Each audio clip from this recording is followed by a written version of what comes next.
Hello, darlings. I always start that off with every time, darling. When after you've done the dark night of the soul, mine was a while back. Mine was basically with COVID. When that happened, and we had to isolate. I still went on walks. I still did my thing. Anyway, this is not about that. I don't want to bring up COVID. This is about that 2020 was the time that my Dark Night of the Soul happened. If anybody knows what Dark Night of the Soul is, it's when your ego breaks, your shadow breaks down all of the parts of you that you hid from everybody and whatnot, and your body and your persona, and you can't kind of hide it anymore. So that breaks down and it's horrific, but you have to go through it to get to the other side of spiritual stuff and realizing the person you are, the authentic person you are. It was hard. Everybody that's gone through it knows that it's hard. Yeah, you can't deny it, but you have to do it, and only you have to do it. Your soul, you have to do it on your own.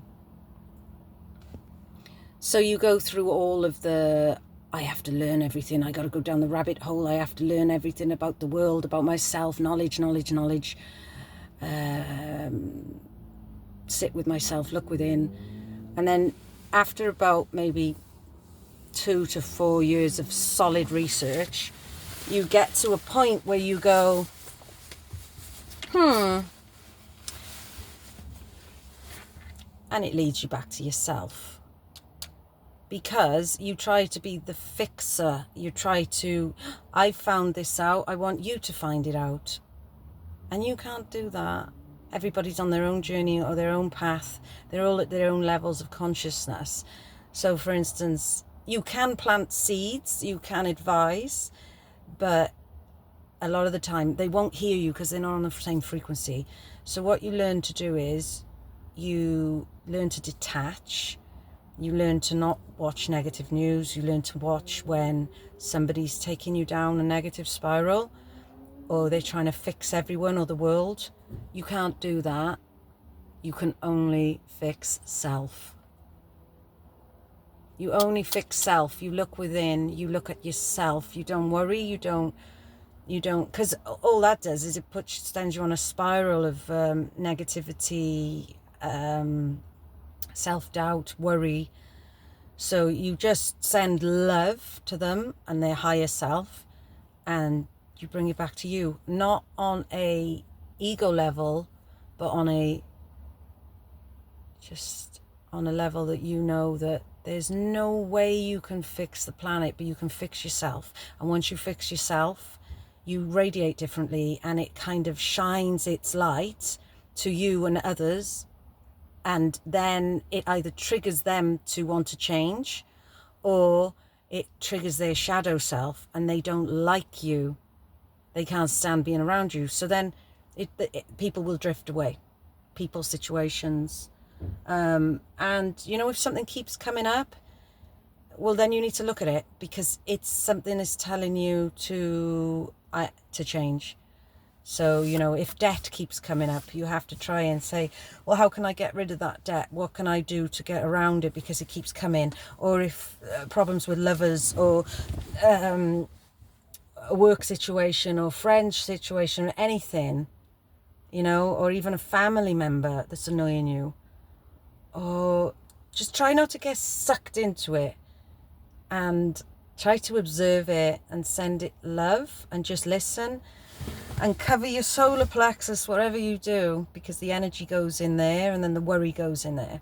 And when you catch a negative thought coming into your environment, your ether, catch it and go, well, I don't like that thought. What kind of a thought is that? Is that my thought, or is that a thought that's been projected on me by media, friends, XYZ, programming from my childhood, from teachers, from anyone else's worries, parents, whatever.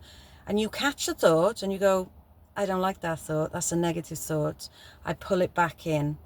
I pull it back in, and I pull it into my sacral, my solar plex chakra, which is the sun chakra, yeah, and you ask it to be disintegrated by your violet flame and your golden flame, and you ask it not to come back, that thought to not come back.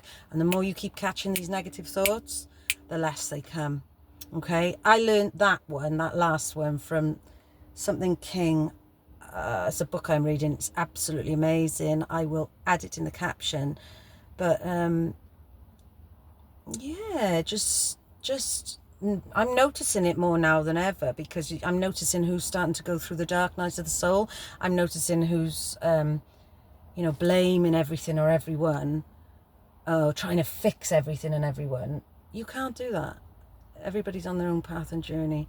Yeah, everyone might go, oh, the world's a mess, but you could look at it from one way or another. You can, if you feel like you're suffering and there's so much negative news around, I'm not saying don't be aware of it, but just be careful of how much you take into your body, you absorb.